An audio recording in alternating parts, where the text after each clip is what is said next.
आयुर्वेद ऐसी चिकित्सा प्रणाली है जो पुरातन होके भी आधुनिक काल में उपयोगी है। आयुर्वेद का स्रोत वेदों से है।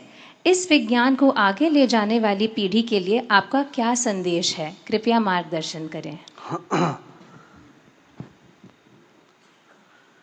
पहले तो हमें अपना मूल पर गर्व करना चाहिए, मूल को पहचानना चाहिए। ऋषि मुनियों की जो ज्ञान ये सनातन है। सनातन माने यही है जो पुरातन है और नूतन भी है। जो पुरातन है और नूतन भी है उसी को सनातन बोलते हैं। तो हमें इस पर गर्व करना चाहिए। एक मैं आपको एक उदाहरण देता हूँ। हमारे यहाँ एक वैद्य आते थे मुंबई से, चतुर्वेदी जी, बहुत ख्यात वैद्य थे भारत के। उन्होंने कहा था, महाराज ये देखिए, ये अंग्रेजी दवा में लोग बोलते हैं मक्खन नहीं खाना चाहिए, हार्ट पेशेंट हो तो, ये सब गलत है महाराज, मक्खन डट के खाना चाहिए।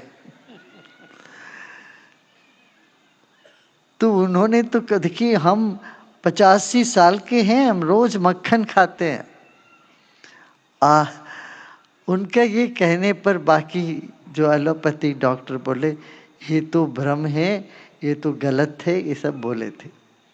मगर एक ही साल बाद टाइम मैगजीन में फ्रंट कवर में आया, butter is good for you करके।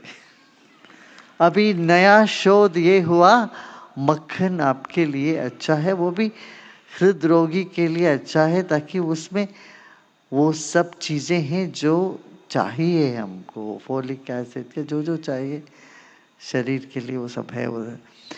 कहने का मतलब है कि आधुनिक विज्ञान अभी नूतन है, इसलिए वो प्राउड नहीं है, अभी प्राउड होता जा रहा है।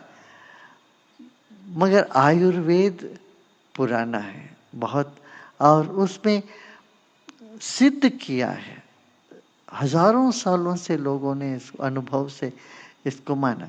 इसका मतलब ये नहीं है कि हम आधुनिक विज्ञान को पछाड़ दें, ना, वो भी नहीं करना चाहिए। जांच करने में, इमरजेंसी में आधुनिक मेडिकल सिस्टम को, एलोपैथी को भी लेना चाहिए। किसी भी एक पद्धति के प्रति पूर्वाग्रह से पीड़ित नहीं रहना चाहिए, ये बहुत आवश्यक है। पूर्वाग्रह से पीड़ित रहना, इसका मतलब हम एलोपैथी को ही ये भगवान से दिया हुआ करके इससे आगे उसके प्रति भी इतना एक कट्टरता हो जाए, वो भी सही नहीं है। तो कट्टरपंथी किसी भी पद्धति के साथ जुड़ता है तो वो नुकसानी होता है। इसलिए मैं कहूँगा खुले दिमाग से देखना चाहिए। एक दूसरी बात, आयुर्वेद को आप पूर्ण विश्वास के साथ आगे बढ़ाए। नाड़ी परीक्षा आप हर एक को सीखना चाहिए। मैं कहूँगा कि आप सिर्फ जो सिलेबस है आपको कॉलेज में पढ़ाया जाता है उतने में बंधे मत रहो, उसके बाहर भी सीखना चालू रखो। हाँ, कितने सारे शोध हो रहे हैं, उसमें रुचि लीजिए। आजकल आयुर्वेद का शोध बहुत हो रहे हैं, और उन शोध कार्य में आप लोगों को रुचि लेना चाहिए। और एक और बात यह है कि डॉक्यूमेंटेशन हमारा सबसे बड़ा कमज़ोरी ये है, हमने सब डॉक्यूमेंट नहीं किया। कोई बोल देते हैं हमने हम 100 लोगों का डायबिटीज ठीक कर दिए, मगर तुमने डॉक्यूमेंट किया क्या? नहीं जी, सब लोगों ने बोला है, ये नहीं चलेगा। उसको अच्छे से क्रमबद्ध तरीके से डॉक्यूमेंटेशन करें। ऐसे करोगे ना, पूरी दुनिया उसको स्वीकार करेगी। और हमारी जो दवाइयाँ जो बनाते हैं, इसमें शुद्धता की आवश्यकता है। कई जगह इसको शुद्ध रूप से करते ही नहीं, शास्त्रोक्त रीति से करते ही नहीं। एलोपैथी की दवा बीच बीच में मिला देते हैं। ये सब नहीं करना चाहिए। गुरुदेव धन्यवाद। आयुर्वेद भारत से निकलकर पूरे विश्व में प्रचारित हुआ है, जिसके कारण विभिन्न धारणाएं तैयार हुई हैं। इन सब पर भारत नियंत्रण कैसे ले सकता है?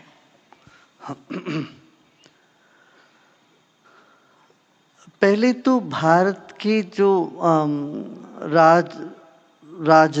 राजदूत हैं और वो एम्बेसीज है, दुनिया भर के दूतावास है, उनको बड़ा एक्टिवली दिलचस्पी लेनी चाहिए, नंबर 1। दूसरा, हमारे यहाँ के जो वैद्यकीय जो संस्थाएं हैं, ये वहाँ के वैद्यकीय संस्थाओं के साथ MOU साइन करके, साठगांठ करके रिसर्च में लगना चाहिए। रिसर्च के लिए सब खुले हैं, वो बोलते हैं रिसर्च करिए। वहाँ का यूनिवर्सिटी से रिसर्च होता है तो उसकी स्वीकृति बहुत आसानी से हो जाता है। पहले से अब भारत की जो परिस्थिति बहुत ही अच्छा है। पिछले 10 वर्ष में भारत की बात अभी कुछ सुनना अब शुरू कर दिए, पहले सुनते भी नहीं थे, पहले भारत को गिनते ही नहीं थे, अब भारत की गिनती बहुत हुआ है। और योग का तो इतना प्रचार है पूरे दुनिया में, 1/3 दुनिया की जो पॉपुलेशन है वो योग करता है। अब देखिए, हाल ही में विश्व ध्यान दिवस में 193 देशों ने आगे बढ़कर उसका अनुमोदन किया और अंतर्राष्ट्रीय विश्व संस्था ने उसको मान्यता दी। तो इस तरह से हमारी जो पुरातन पद्धतियां हैं, इसको आगे बढ़ाना चाहिए। जैसे देखिए, जो मजबूत देश होता है वो अपनी पद्धति को बाहर लेके आता है। अभी चाइना है, चाइना की जो औषधीय पद्धति है उसको मान्यता दे रहे हैं, उसको वहाँ की इंश्योरेंस भी कवर कर देती है, अमेरिका में मान लो, और यूरोप में कई जगह। मगर उससे भी पुरातन भारतीय आयुर्वेद को नज़रअंदाज किया गया है। इसकी आवाज़ हम लोगों ने उठाया, तब अभी जाके अभी उठाते आ रहे हैं हम लोग तो करीब पिछले 10-15 वर्ष से, अब जाके उसका ज़्यादा कुछ ये खुले दिल से देखना शुरू कर दिए हैं। यही डॉक्यूमेंटेशन बहुत आवश्यक है अपना। Gurudev, a few questions in English. Jai Gurudev. Pranam Gurudev.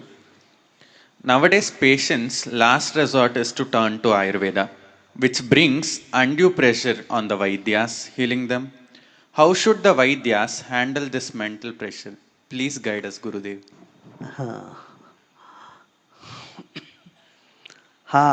When everything fails, nothing works, then they come to Ayurveda. This is another set of people.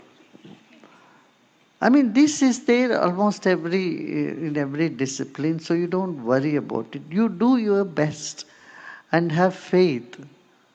आत्मविश्वास जहाँ होता है ना, ये हम करेंगे, करना चाहिए। वैद्यों के साथ, with the doctors, you should know that you are just an instrument in bringing the healing, and you are not healing actually. I often say there is a story. God laughs at 2 occasions. When a doctor tells a patient, "Don't worry, I will cure you," God has a big laugh. भगवान 2 बार हंसते हैं। एक बार जब वैद्य बोलते हैं, "अरे मैं ठीक कर दूंगा तुम्हारा बीमारी," तो भगवान हंसते हैं। दूसरा, 2 भाई बोलते हैं, "ये मेरा जमीन है, वो मेरा जमीन है," तब भी भगवान हंसते हैं, "अरे जमीन तो मेरा है, थोड़े दिन के लिए तुम्हें यहाँ भेजा है मैंने, तुम्हारा कहाँ से हो गया?" ऐसे भगवान ही सबको ठीक करने वाले होते हैं। इस विश्वास के साथ हमें आगे बढ़ना चाहिए। यहाँ पर जयनगर में एक डॉक्टर हुआ करते थे, वो LMP, LMP जानते हैं ना, उन दिनों, आजकल नहीं है, लाइसेंस्ड मेडिकल प्रैक्टिशनर, एक कॉम्पाउंडर हुआ करते थे। जो कॉम्पाउंडर होते डॉक्टर के पास, वो बाद में जाके 20 साल के 15-20 साल वो कॉम्पाउंडर रहते हैं, उसके बाद वो लाइसेंस्ड मेडिकल प्रैक्टिशनर हो जाते हैं, माने उनको लाइसेंस मिल जाता है। तो ऐसे एक डॉक्टर रहे और वो वृद्ध भी थे, 65-70 साल के ऊपर के थे, और जो भी पेशेंट को देखते वो उनके गेट के अंदर आते ही ये जाके वहाँ पर इतनी बड़ी बड़ी वो कैनिस्टर रखा था, बॉटल्स, एक पीला, एक पिंक कलर का, एक रोज कलर का, and then red and green, all these liquids, and he will start mixing all those liquids. Patient को भी देखा ही बाहर से, और कुछ मिला के वो सब मिक्सचर उनको बॉटल में भर के वो आने के बाद फिर पूछते थे तुम्हारा क्या बीमारी, ये लो ये दवा।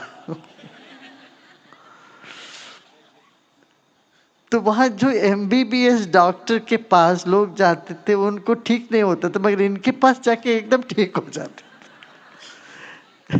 इनके पास जाते थे वो जो वो दवा, वो LMP डॉक्टर है, वो भी तो डॉक्टर ही है, मगर लोग कहते थे इनका हस्त गुण बहुत अच्छा है।